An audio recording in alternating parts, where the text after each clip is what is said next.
Hello student, welcome to all of you our channel concept with K S sir. स्वागत है आप सभी का हमारे YouTube channel concept with K S sir के साथ। तो देखिए, हम एक सीरीज स्टार्ट करने वाले हैं। वैसे हिंदी मीडियम के लिए हमने ऑलरेडी हमारे चैनल पर सीरीज स्टार्ट कर रखी है, जिसमें हमने बहुत सारी पॉलिटिकल साइंस की क्लासेस डाल रखी हैं, सुप्रीम कोर्ट की क्लास डाल रखी है, हाई कोर्ट की भी क्लास उसमें हमने डाल रखी है। अब ये जो सीरीज होने वाली है वो इंग्लिश मीडियम वाले स्टूडेंट्स के लिए होने वाली है। इंग्लिश मीडियम की बहुत सारी क्लासेस डली हुई हैं, ठीक है। हाँ, हम समझाएंगे, एक्सप्लेन करेंगे हिंदी में। बाकी सारी क्लासेस का जो कंटेंट है वो टेलीग्राम पर हिंदी मीडियम में भी डाला जाएगा और इंग्लिश में भी डाला जाएगा। तो देखिए, तो हिंदी मीडियम वाले हों या फिर आप इंग्लिश मीडियम वाले हों, सभी के लिए क्लासेस काफ़ी ज़रूरी होने वाली हैं। आप देख सकते हो, आप किसी भी कॉम्पिटेटिव क्लासेस की तैयारी कर रहे हो, किसी भी कॉम्पिटेटिव एग्जाम की प्रिपरेशन कर रहे हो, लाइक यूपीएससी हुआ, आरएएस हुआ, सीईटी हुआ, रीट हुआ, इन सब के लिए क्लासेस काफ़ी इंपॉर्टेंट है, ठीक है। बीएसटीसी वगैरह के लिए आप पढ़ सकते हो। चलो, तो आज स्टार्ट करेंगे हम सुप्रीम कोर्ट। अब देखो स्टूडेंट, सुप्रीम कोर्ट को पढ़ने से पहले कुछ बेसिक चीजें जो आपको पता होनी चाहिए। सुप्रीम कोर्ट किसका भाग है? ज्यूडिशरी का भाग है। जैसे आपने 10th क्लास में पढ़ा होगा भाई गवर्नमेंट के बारे में, तो मैं नॉर्मल बता देता हूँ आपको। एक तो होता है बच्चों लेजिस्लेचर। क्या होता है? मैं इधर बता देता हूँ। चलो देखिए, आपने नॉर्मल तो पढ़ा होगा। सरकार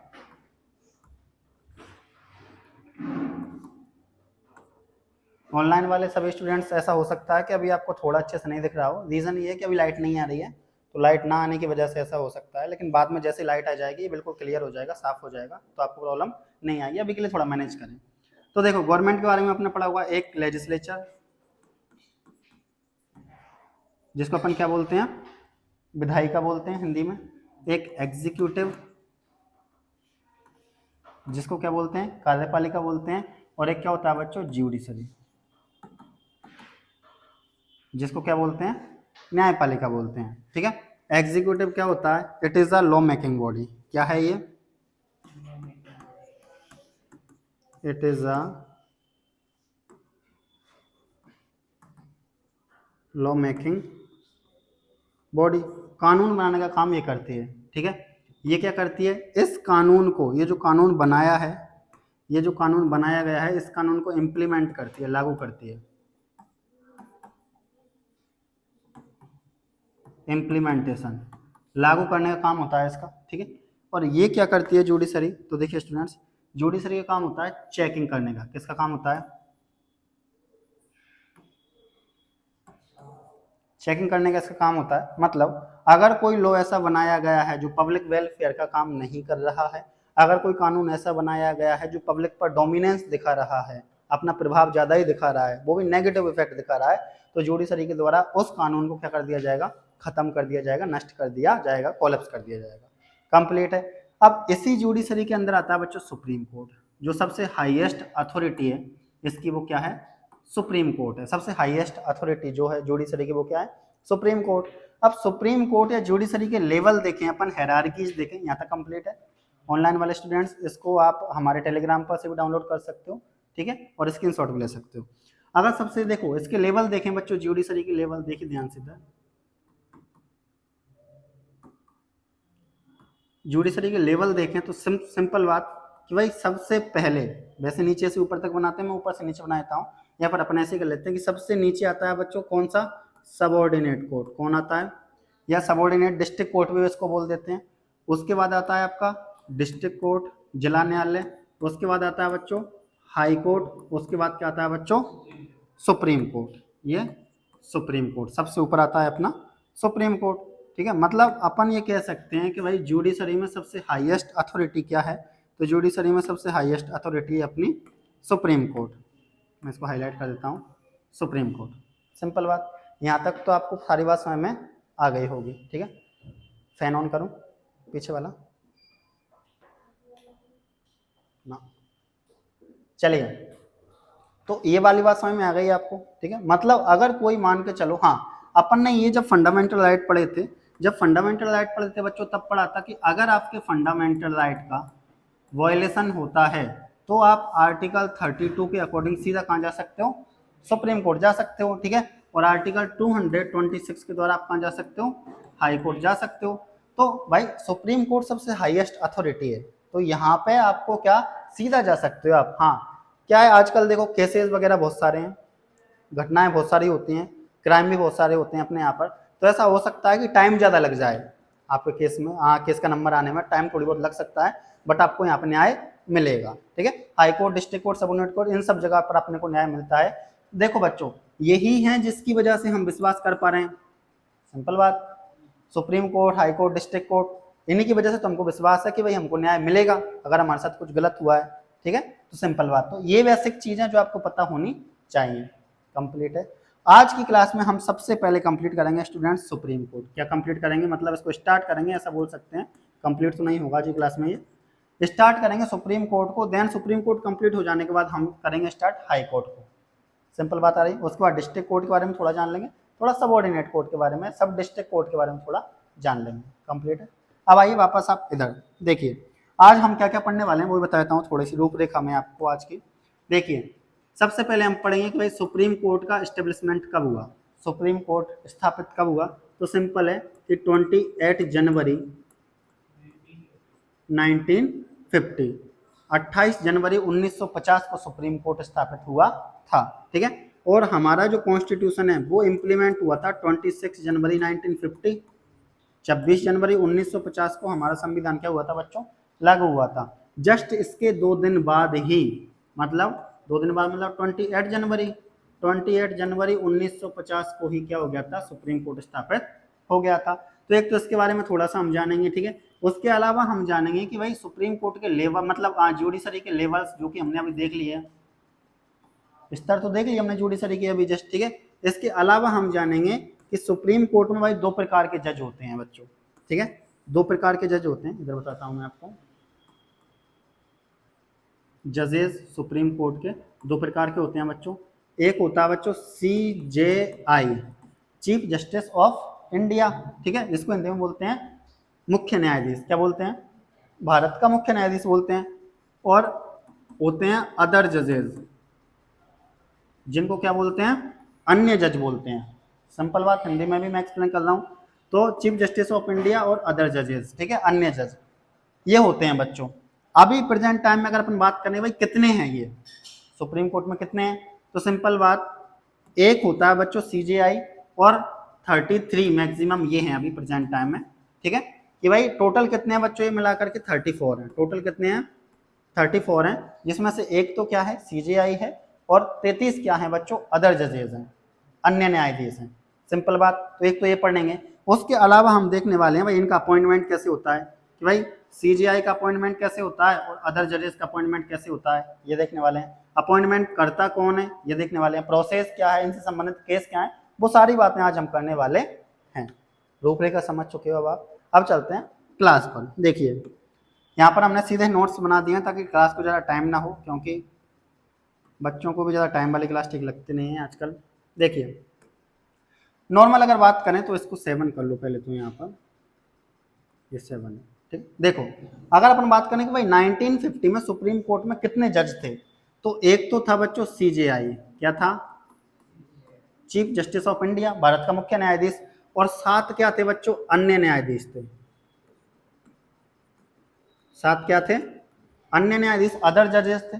ठीक है, उसके बाद 1956 में बात करें बच्चों तो 10 अदर जजेस हैं और एक CJI है, 10 अन्य न्यायाधीश, एक मुख्य न्यायाधीश। 1960 में 13 अन्य न्यायाधीश, एक मुख्य न्यायाधीश। ठीक है, 1977 में 17 अदर जजेस थे बच्चों और एक क्या था, चीफ जस्टिस ऑफ इंडिया था। ठीक है, इसके अलावा 1986 में बात करें 25 अदर जजेस हैं बच्चों और एक क्या है, CJI।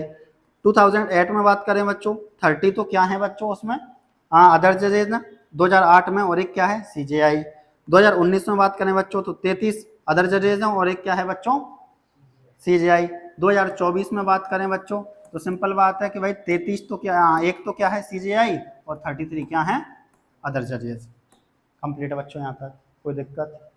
ठीक है, ये तो सारी बात आपको जानना है, डाटा याद करना ही पड़ेगा बच्चों आपको, सिंपल बात है। ठीक है, वैसे एग्जाम में ऐसी चीजें कम पूछी जाती हैं बट पूछ सकते हैं। आप अगर पूरा भी याद नहीं करते हो बच्चों तो मेरा सजेशन आपको हमेशा ये रहेगा कि आप एक तो ये वाला जरूर याद करें।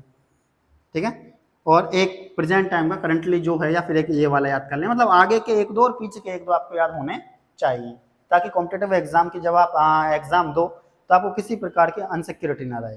अपन पढ़ी इसी ले रहे हैं। कंप्लीट है यहाँ तक, चलो अब आगे देख लेते हैं थोड़ा सा देखो ये जो बच्चों हमने अभी पढ़ा था जस्ट कि भाई सुप्रीम मतलब जो हमारी जुडिशरी है उसके लेवल क्या है, तो सब डिस्ट्रिक्ट कोर्ट हमने पढ़ा है बच्चों अभी अभी जस्ट, ठीक है। एक मिनट, सब डिस्ट्रिक्ट कोर्ट के बारे में अभी अभी हमने पढ़ा था कि भाई सबसे नीचे सब डिस्ट्रिक्ट कोर्ट होता है। देन उसके बाद बच्चों डिस्ट्रिक्ट कोर्ट के बाद हमने पढ़ा, देन उसके बाद स्टेट हाई कोर्ट के बारे में पढ़ा, देन उसके बाद सुप्रीम कोर्ट सबसे बड़ी अथॉरिटी है। तो ये ऐसे चलता है बच्चों, ये बात हमने समझ ली थी ऑलरेडी, ठीक है। अब समझने लायक बात जो है बच्चों की भाई हमारी जुडिशरी यूनिफाइड जुडिशरी है। क्या है हमारी जुडिशरी? यूनिफाइड जुडिशरी है। अब यूनिफाइड जुडिशरी का मतलब क्या है? एकीकृत न्यायपालिका। क्या है इसका मतलब? एकीकृत न्यायपालिका। और एकीकृत न्यायपालिका या यूनिफाइड जुडिशरी का मतलब क्या है? यूनिफाइड जुडिशरी का मतलब है कि पूरी जुडिशियल सिस्टम में सबसे ऊपर के पायदान पर जो होगा उसके डिसीजन सब पर लागू होंगे। सिंपल बात समझ में आ रही है? जैसे कि देखो बच्चों, अपन ने अभी अभी जस्ट यहाँ पर देखा था इधर कि भाई सबसे ऊपर क्या है? सुप्रीम कोर्ट है बच्चों, ये हमने देखा है।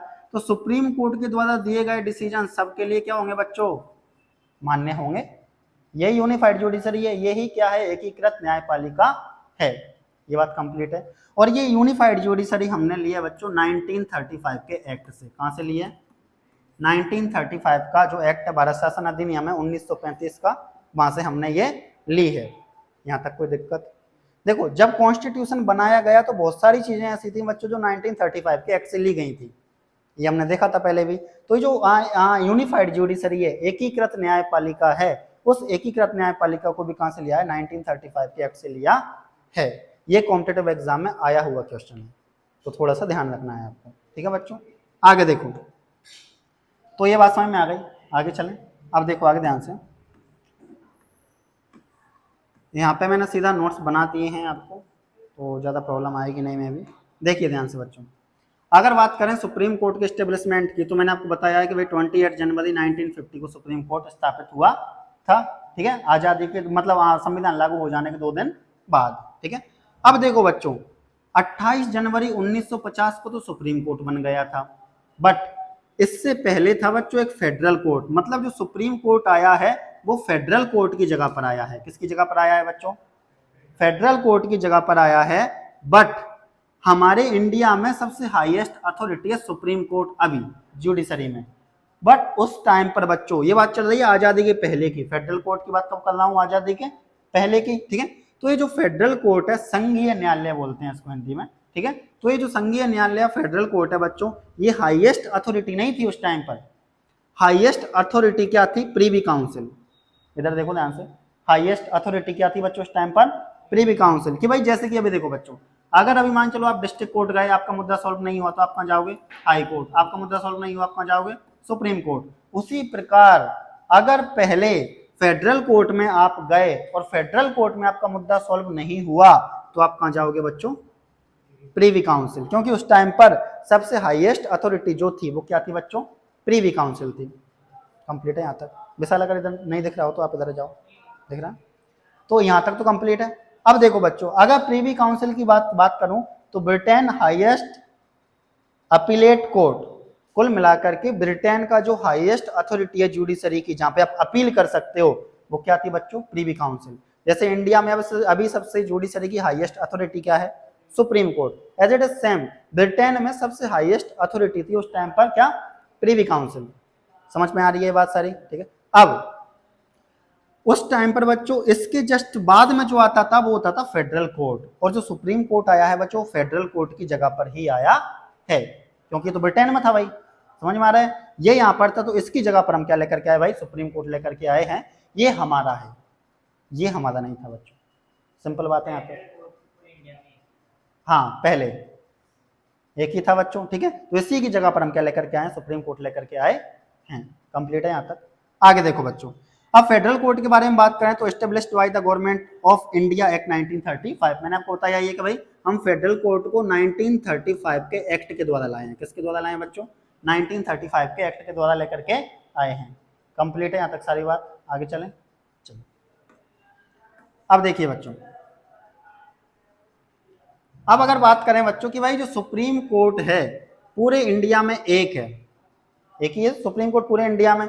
किस आर्टिकल में लिखा हुआ है? तो आर्टिकल 124, आर्टिकल 124 में लिखा है बच्चों। किस में लिखा है? आर्टिकल 124 में लिखा है, और आर्टिकल 124 ही बात करता है, 124 आर्टिकल ही बात करता है कि भाई एक तो होगा सीजेआई और बाकी के अदर जो होंगे वो क्या होंगे बच्चों, अदर जजेस, अन्य न्यायाधीश होंगे। हाँ, उस टाइम पर 7 थे बच्चों, 1950 की बात कर रहा हूं। अदर जजेस उस टाइम पर कितने थे बच्चों, 7 थे, इसलिए मैंने यहाँ पर 7 लिख दिया है। समझ में आ रही है बातें?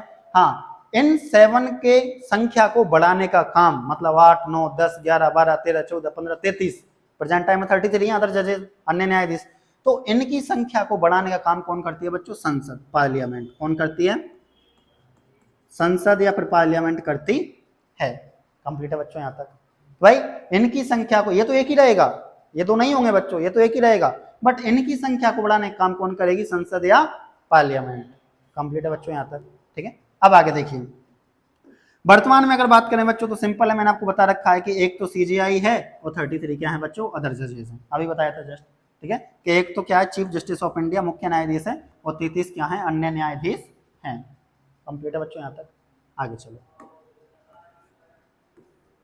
अब देखो, अब बात कर लेते हैं बच्चों अपॉइंटमेंट ऑफ जजेस, कि भाई जो दो प्रकार के जज हैं, एक सीजीआई और एक अदर जजेस। ठीक है, तो जो एक तो मुख्य न्यायाधीश और अन्य न्यायाधीश, इसका अपॉइंटमेंट करता कौन है, इनकी नियुक्ति कौन करता है, तो करेगा कौन, प्रेसिडेंट। सिंपल बात है, राष्ट्रपति करता है। कौन करता है, राष्ट्रपति करता है। बट दोनों में थोड़ा सा डिफरेंस है। देखो, अगर बात करें भाई अपॉइंटमेंट की, चाहे आप सीजीआई की बात करो बच्चों, चाहे आप अदर जजेस की बात करो, इन दोनों का अपॉइंटमेंट करता कौन है, तो इन दोनों का अपॉइंटमेंट करता है बच्चों प्रेसिडेंट। कौन करता है, प्रेसिडेंट करता है। ठीक है, अब देखो, सबसे पहले हम पढ़ते हैं बच्चों सीजीआई के बारे में, कि भाई सीजीआई का अपॉइंटमेंट कैसे होता है। ठीक है, तो देखो, सबसे पहले तो याद रखना है, करेगा कौन, प्रेसिडेंट, राष्ट्रपति करेगा बच्चों। मुख्य न्यायाधीश का जो अपन बोलते हैं अपॉइंटमेंट कौन करता है, तो राष्ट्रपति करता है। ठीक है, अब राष्ट्रपति करेगा क्या, कंसल्ट करेगा बच्चों। क्या करेगा, कंसल्ट, मतलब चर्चा करेगा, सहमति करेगा, विचार विमर्श करेगा। किस किस के साथ में, तो एक तो हाई कोर्ट के जो जज हैं उनके साथ में, और सुप्रीम कोर्ट के जो अदर जजेस हैं उनके साथ में। सही में आ रही है बात? मैं जस्ट बताता हूं कि भाई अगर बात करें अपन कि जो सीजीआई है, इसका अपॉइंटमेंट करेगा कौन, प्रेसिडेंट करेगा। ठीक है, किसके साथ कंसल्ट करेगा, हाई कोर्ट के जज के साथ में, और सुप्रीम कोर्ट के जो अदर जजेस हैं 33 उनके साथ में। कंसल्ट करने के बाद में जिसकी एज फैक्टर है बच्चों यहाँ पर, जिसकी एज ज्यादा होगी, आयु ज्यादा होगी, उसको क्या बना दिया जाएगा, सीजेआई बना दिया जाएगा, चीफ जस्टिस। हाँ, एज और अनुभव भाई की अगर बात करें, मोस्टली इसमें एज को ध्यान में रखा जाता है, एक्सपीरियंस को भी ध्यान में रखते हैं। तो एज और एक्सपीरियंस को ध्यान में रख करके बच्चों क्या बना दिया जाएगा, फिर उसको सीजीआई बना दिया जाएगा। मोस्टली एज का ध्यान रखना है आपको। ठीक है, कौन सी मतलब जब विचार आया था तो एज पर ज्यादा फोकस किया गया था। ठीक है, तो एज का ऐसा ध्यान रखना है। तो अब देखो बच्चों, ये बात तो समझ में आ गई आपको, सीजीआई का अपॉइंटमेंट कैसे होता है। तो याद रखना है कि सीजीआई का अपॉइंटमेंट करता कौन है भाई, प्रेसिडेंट करता है। कंसल्ट करेगा, विचार विमर्श करेगा, किसके साथ में, हाई कोर्ट के जज के साथ में, सुप्रीम कोर्ट के अदर जजेस के साथ में। कंप्लीट है यहाँ तक? अब अगर बात करें बच्चों, नोट डाल के मैंने यहाँ पे लिखा हुआ है कि सीनियर मोस्ट जज by age is appointed as CJI, कि भाई सीजीआई किसको बनाया जाएगा, जो एज में क्या होगा बच्चों, सीनियर होगा। किसमें सीनियर होगा, एज में सीनियर होगा।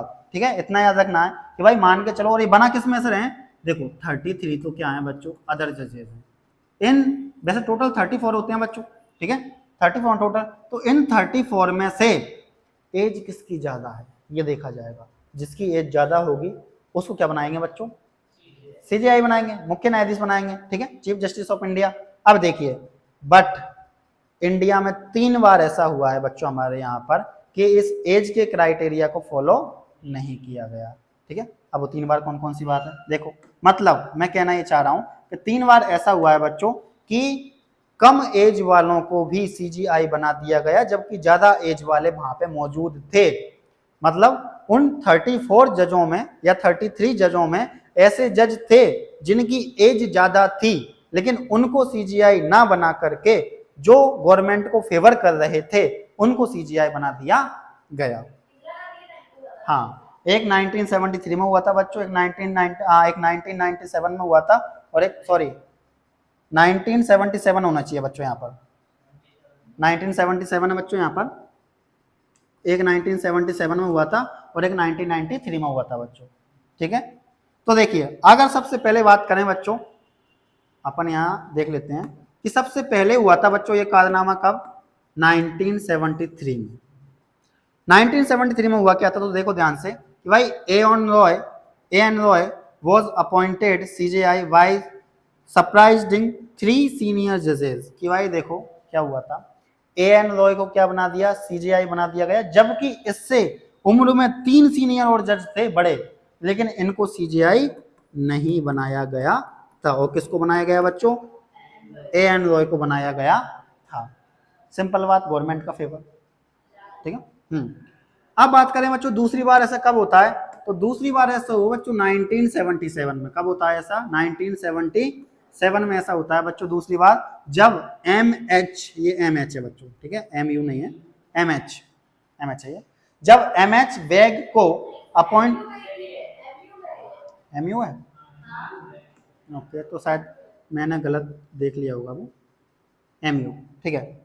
तो देखो बच्चों, जब एम यू वेग was appointed CJI by surprising the then senior most judges। कि भाई जब MU बेग या MH बेग को क्या बनाया गया था, CJI बनाया गया था, जबकि इससे सीनियर जज मौजूद थे उस टाइम पर, लेकिन उनको CJI नहीं बनाया गया था।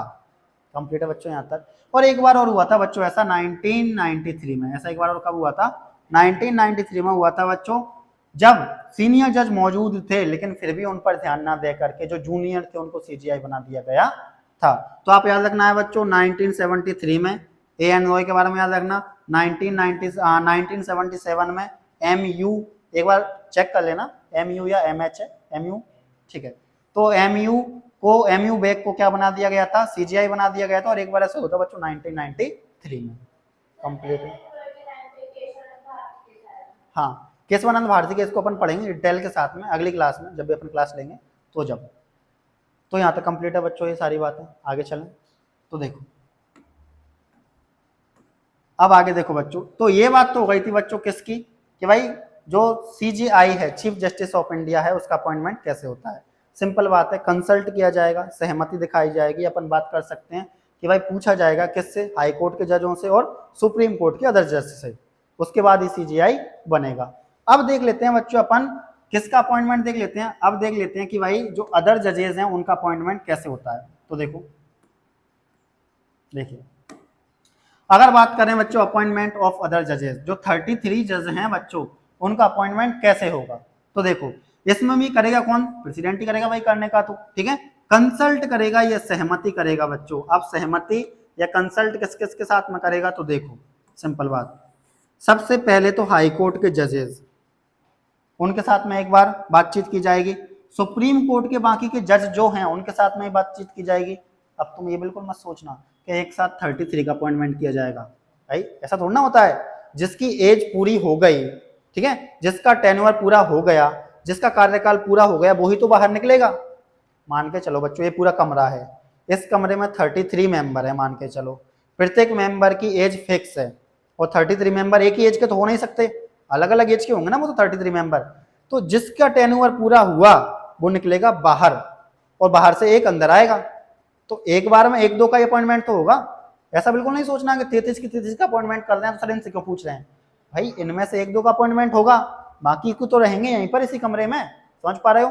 तो भाई याद रखना है कि भाई कंसल्ट किया जाएगा, पूछा जाएगा, बातचीत की जाएगी किस किस के साथ में, हाई कोर्ट के जजों के साथ में, और सुप्रीम कोर्ट के जो अदर जजेस हैं उनके साथ में बातचीत करेगा कौन, प्रेसिडेंट। इसके अलावा चीफ जस्टिस ऑफ इंडिया के साथ में भी बातचीत की जाएगी। भारत के मुख्य न्यायाधीश से भी पूछा जाएगा भैया किसको बनाए बता। और बच्चों ध्यान रखना है, चीफ जस्टिस ऑफ इंडिया से पूछना मैंडेटरी है, मतलब बहुत बहुत बहुत ही जरूरी है। समझ पा रहे हो। चीफ जस्टिस ऑफ इंडिया से पूछना क्या है, मैंडेटरी है, मतलब बहुत जरूरी है। बिना इसके कंसल्टिंग के जो अदर जजेस हैं उसका अपॉइंटमेंट नहीं होगा। समझ पा रहे हो। यहां तक कंप्लीट है बच्चों। अब मैंडेटरी यहां पे मैंने लिख दिया, तो क्या इसका मतलब मैं ये समझूं कि सीजीआई के द्वारा दी गई कोई भी एडवाइस प्रेसिडेंट के लिए बाध्यकारी है, मतलब प्रेसिडेंट के लिए बाइंडिंग है। चलो मैं क्वेश्चन पूछता हूं आपसे कि भाई अगर मान के चलो सीजीआई ने कोई एडवाइस दी, तो क्या सीजीआई के द्वारा दी गई एडवाइस प्रेसिडेंट के लिए बाइंडिंग या बाध्यकारी है, या वो मानने के लिए कंपलसरी जरूरी ही है? बताओ। इसके लिए बच्चों पहले मैं तुम्हें 3 केस बताता हूं, तीनों केसों के बाद तुम डिसीजन निकालना कि हाँ बाइंडिंग है, बाध्यकारी है या नहीं है। देखो बच्चों, क्वेश्चन समझ पा रहे हो तुम? क्वेश्चन क्या था? अब 3 केस देखते हैं अपन, थोड़ा इसको छोटा कर देता हूं। चलो देखो, सबसे पहला अगर अपन बात करें बच्चों, क्वेश्चन तो यही है कि भाई सीजीआई के द्वारा दी गई एडवाइस क्या प्रेसिडेंट के लिए बाइंडिंग है, क्या उस पर बाध्यकारी है, क्या उसको माननी ही पड़ेगी? क्वेश्चन तो अपना ये है बच्चों।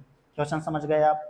अब देखो इसके लिए 3 केस, तो इसके लिए 3 केस होते हैं बच्चों। सबसे पहला जो केस आता है बच्चों वो है अपना SP Gupta versus union of India case. थोड़ा और बड़ा कर देता हूं मैं, चलिए एक मिनट। देखो सबसे पहला जो केस आता है बच्चों, वो पहला केस क्या है? SP Gupta versus union of India case, जो कि हुआ था 1982 में। इसमें क्या कहा गया था? इसमें कहा गया था बच्चों, ध्यान से देखना, कि भाई सीजीआई के द्वारा दी गई एडवाइस, क्या कहा गया है कि सीजीआई के द्वारा दी गई advice not binding on the president, president के ऊपर बाइंडिंग नहीं है, बाध्यकारी नहीं है। मतलब SP Gupta versus union of India case 1982 में कहा गया है कि सीजीआई के द्वारा दी गई एडवाइस प्रेसिडेंट माने जरूरी नहीं है। पहली बात तो ये वाली समझ में आ गई। तो पहला केस तो ये था बच्चों। अब इधर वाला केस देखो एक बार, देखो सेकंड केस होता है बच्चों 1993 में। कब होता है? 1993 में। इस केस को बोलते हैं बच्चों supreme court advocate on record association versus union of India case, जो कि 1993 में होता है। इसमें कहा गया है बच्चों, ध्यान से देखना, इधर नीचे चलते हैं थोड़ा। इसमें कहा गया है भाई कि सीजेआई के द्वारा दिया गया ओपिनियन या दी गई एडवाइस बाइंडिंग होती है प्रेसिडेंट पर, बाध्यकारी होती है किस पर? प्रेसिडेंट पर।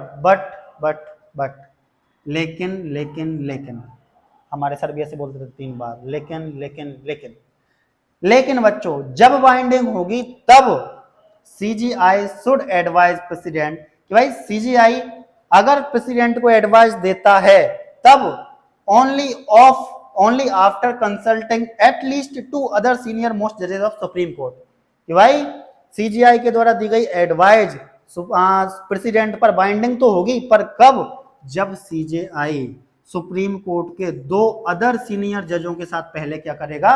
कंसल्टिंग करेगा, पहले बातचीत करेगा, उसके बाद प्रेसिडेंट को एडवाइस देगा।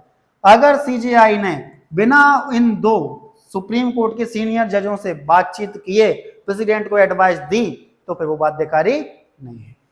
पहले इनसे क्या करोगे भैया? कंसल्टिंग करो, बातचीत करो, सहमति दर्ज कराओ, उसके बाद में एडवाइस दो किसको? प्रेसिडेंट को, फिर तो बाइंडिंग होगी। तो ये किस में कहा गया बच्चों? ये 1993 के केस में कहा गया है। कंप्लीट है यहां तक। अगला केस देखो बच्चों, अगला केस आता है बच्चों, ध्यान से देखना, 3rd नंबर का केस आता है बच्चों presidential reform, presidential reference to supreme court. ठीक है, 1998 में आता है बच्चों।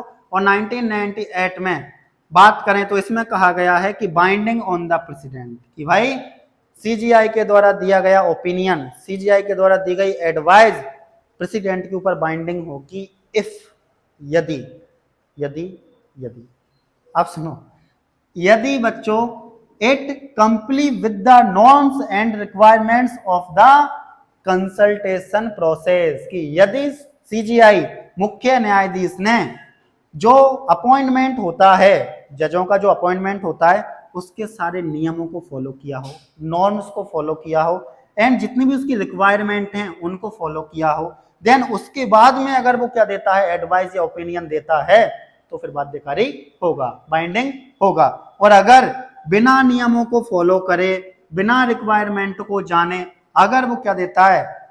सलाह देता है, एडवाइस देता है, ओपिनियन देता है सीजीआई प्रेसिडेंट को, तो फिर बाइंडिंग नहीं होगा। अब बताओ क्या बाइंडिंग होगा? बाइंडिंग होगा, बट अगर ये कंडीशन फुलफिल होती हैं तो। अगर कंडीशन फुलफिल नहीं होंगी तो बाइंडिंग नहीं होगा, सिंपल बात। इसमें भी बच्चों 3 बातें हैं, 2 बातें हैं इसमें। 2 बातें क्या हैं? देखो कि भाई नॉर्म्स एंड रिक्वायरमेंट्स क्या हैं। ये तो मैंने आपको बता दिया बच्चों कि भाई नॉर्म्स एंड नियम और जरूरतों पूरी होनी चाहिए, इनकी प्रोसेस को, इनकी प्रक्रिया को फॉलो करना चाहिए। बट ये दोनों हैं क्या, क्या है ये? तो अब देखो बच्चों आगे, इधर देखिए यहाँ पर कि भाई सीजीआई सबसे पहले क्या करेगा। अब मैं बता रहा हूँ बच्चों वो नॉर्म्स एंड रिक्वायरमेंट, ठीक है, कि नियम और जो अपॉइंटमेंट की जरूरतें हैं वो क्या हैं। तो भाई सबसे पहले सीजीआई क्या करेगा बच्चों, सबसे पहले सीजीआई सुप्रीम कोर्ट के 4 सीनियर मोस्ट जजों के साथ कंसल्ट करेगा, सहमति जताएगा। सुप्रीम कोर्ट के 4 मोस्ट सीनियर जजों के साथ क्या जताएगा बच्चों, सहमति जताएगा। और अगर अगर अगर इन 4 में से मान के चलो बच्चों, एक तो सीजीआई जिसने बोल दिया कि हाँ भाई हाँ, सीजीआई करके 5 हैं, ठीक है, वैसे 4 होते हैं, तो सीजीआई ने, तो सीजीआई तो एग्री कर ही रहा है, ऑब्वियसली बात तो पूछ ही रहा है, वो तो हाँ ही करेगा। इन 4 में से अगर 3 ने बोला यस और एक ने बोला नो, तो भी बाइंडिंग है, तो कोई दिक्कत नहीं है, क्योंकि 3 हाँ कर रहे हैं।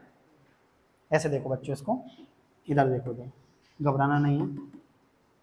देखो मान के चलो बच्चों कि अपन बात कर रहे हैं कि भाई एक सीजेआई 4 अदर जजेस, नाम रख देते हैं, कपिल लिख दो एक का नाम आर्यन, एक का नाम विशाल, एक का नाम वंदना। स्पेलिंग शायद गलत हो गई होगी पर कोई ना। देखिए तो ये 4 तो क्या है भैया, ये 4 हैं अदर जजेस, सीनियर मोस्ट जज हैं 4 के 4, समझ पा रहे हो आप। और चीफ जस्टिस ऑफ इंडिया को एक व्यक्ति बना देते हैं बच्चों, क्या नाम रख दें बताओ, सुधीर रख देते हैं, चलो सुधीर शर्मा। ये क्या है बच्चों, सीजीआई है, ठीक है, या चंद्रचूड़ जी ले लेते हैं अपने जो, तो अपन एग्जांपल देख रहे हैं उस वजह से। तो भाई मान के चलो कि एक सीजीआई ये कंसल्टिंग करेगा इसके साथ, इसके साथ, इसके साथ, इसके साथ, अगर इसने यस बोला, इसने यस बोला, इसने यस बोला और इसने नो बोला, तो भी कोई दिक्कत नहीं है, तो भी बाइंडिंग होगा, सीजीआई के एडवाइस प्रेसिडेंट पर बाइंडिंग होगी। बट मान के चलो कि भाई इस टाइम पर दोबारा बनाते हैं, एक सीजीआई, फिर से विशाल, आर्यन, कपिल, वंदना, मान के चलो दोबारा से अगर ऐसा हुआ तो कि भाई इनमें से 2 ने मना कर दिया, इन दोनों ने मना कर दिया कि नहीं हमको ही बनाना है, नहीं है इसको सीजीआई नहीं बनाना है, ठीक है, अगर इन दोनों ने मना कर दिया तो फिर बाइंडिंग नहीं होगी। सिंपल बात है बच्चों, यहां तक कंसल्ट किया जा सकता है, हाँ बाउंडेड नहीं है, समझ पा रहे हो यहाँ तक। तो ये मैंने आपको पूरी प्रोसेस बताई है बच्चों कि भाई हमारे जो सुप्रीम कोर्ट के जज हैं उनका अपॉइंटमेंट कैसे होता है, सीजीआई का अपॉइंटमेंट कैसे होता है, अदर जजेस का अपॉइंटमेंट कैसे होता है, कंप्लीट है। तो हमने आज क्या देखा बच्चों, आज की क्लास में कि सुप्रीम कोर्ट किस आर्टिकल में आता है, तो 124 कब एस्टेब्लिश किया गया, 28 जनवरी 1950, ठीक है। उसके अलावा कितने जज होते हैं, तो 1950 में 1+7 से लेकर के हमने पूरे अभी तक देख लिए। उसके अलावा जजों का अपॉइंटमेंट कैसे होता है, ये सारी बात कर ली है। चीफ जस्टिस ऑफ इंडिया के अपॉइंटमेंट के बारे में जान लिया है, और हमने जान लिया है किसके बारे में बच्चों, जो अदर जजेस हैं उनके बारे में। ये कॉलेजियम सिस्टम है बच्चों, यहाँ कॉलेजियम एक प्रकार का पूरा की पूरा, ठीक है। तो आगे बताऊंगा और क्या क्या सिस्टम चलते हैं इसमें। तो यहाँ तक की क्लास आज के लिए हुई है बच्चों। इसमें यहाँ ये वाली क्लास अपन ने पहले भी देखी थी एक बार, एज इट इज से हम यहीं तक पढ़ा था, और आज की class as a revision class के रूप में हमने दोबारा से पढ़ ली है। कंप्लीट है बच्चों, यहाँ तक कोई दिक्कत हो तो बताओ, ठीक है। आज की क्लास हमारी यहीं तक है बच्चों। जितने भी ऑनलाइन स्टूडेंट्स देख रहे हैं आप सभी के लिए बस एक न्यूज़ है छोटी सी, क्या आप ये सारी पीडीएफ हमारे टेलीग्राम से डाउनलोड कर सकते हो। टेलीग्राम का नाम भी वही है, कॉन्सेप्ट विद के.एस सर। इस पर टेलीग्राम चैनल पर जाकर के आप सीधा क्या कर सकते हो, इन क्लासेस की पीडीएफ डाउनलोड कर सकते हो। पीडीएफ हिंदी में भी है बच्चों और पीडीएफ इंग्लिश में भी है, ठीक है। अब जाते जाते एक शायरी सुनाने का मन कर रहा है, सुनोगे तुम? आज मैं बड़ा बढ़िया मूड में हूँ बच्चों, देखो आज मैं तुमको एक बढ़िया शायरी सुनाता हूँ। आज मैं सभी जो सम्मानीय शिक्षक गण होते हैं, टीचर्स हैं सभी सम्मानीय, उनके लिए सुनाता हूँ। मुझे लग रहा है मैं भूल तो नहीं गया, क्या थी,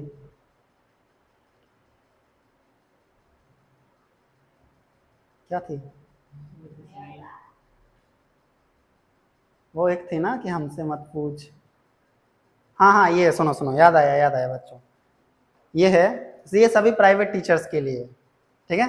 जब इस सभी सम्मानीय प्राइवेट टीचर्स हैं, काफ़ी तो बहुत अच्छे अच्छे बड़े बड़े टीचर्स हैं, मुझे बहुत कम ज्ञान है, लेकिन ऐसा मैं बोल देता हूँ, शायद कुछ रिलेट कर पाएँ, मैं तो रिलेट करता हूँ क्योंकि काफ़ी, कि हमसे मत पूछ रास्ते घर के, हमसे मत पूछ रास्ते घर के, हम मुसाफिर हैं ज़िंदगी भर के, हम मुसाफिर हैं ज़िंदगी भर के।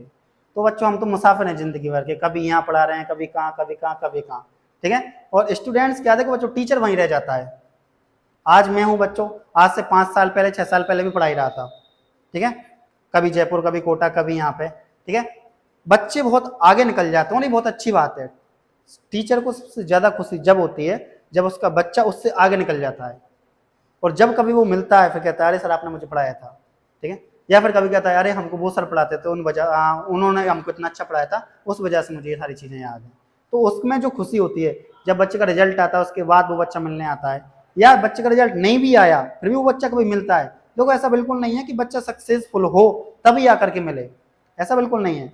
अगर बच्चा सक्सेसफुल नहीं हुआ, देखो सक्सेस की थ्योरी सबके लिए अलग अलग है, किसी के अकॉर्डिंग सक्सेस क्या है, किसी के अकॉर्डिंग क्या है, बट मेरा ऐसा मानना है कि आपकी लाइफ में सक्सेसफुल होंगे कब, जब आप एक अच्छे इंसान बन जाओगे।